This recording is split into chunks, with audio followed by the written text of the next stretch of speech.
Trump uncle ఎప్పుడు ఏం చేస్తాడో ఎవరికీ అర్థం కాదు అంటే నేనేమో అనుకున్నా, కానీ నిజమే. నిన్ననేమో యుద్ధం అన్నాడు, మార్కెట్ కిందికి పడింది. ఈరోజు యుద్ధం 5 రోజులు ఆపేస్తాను అన్నాడు, మార్కెట్ పైకి పెరుగుతుంది.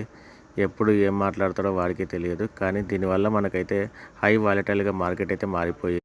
ఈ వారు పుణ్యమని మోడీ కూడా ఒక మాట రిలీజ్ చేయాల్సి వచ్చింది. కరోనా లాంటి రోజులు మళ్ళీ ఎదుర్కోవడానికి సిద్ధంగా ఉండాలి అన్నాడు. ఈ వారు పుణ్యమని ధరలు పెరిగాయి, ఇండస్ట్రియల్ పెట్రోల్ ధరలు పెరిగాయి, ఆయిల్ ధరలు పెరిగాయి, అన్ని సరుకుల ధరలు పెరిగాయి, ఇన్ఫ్రాస్ట్రక్చర్ ధరలు పెరిగాయి, ట్రాన్స్పోర్ట్ ఛార్జెస్ పెరిగాయి. పెరిగిన ఐటమ్ ఒక్కటి కూడా లేదు.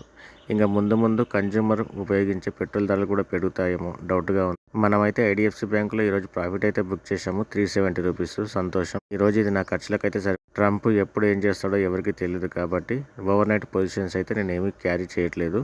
కానీ ఒక కాల్ ఆప్షన్ అయితే సెల్ చేశాను, అది ఏప్రిల్ సిరీస్ది. సో హోల్డ్ చేస్తున్నాను. సబ్స్క్రైబ్ చేసి లైక్ చేసి మీ సపోర్ట్ మాకు అందించండి.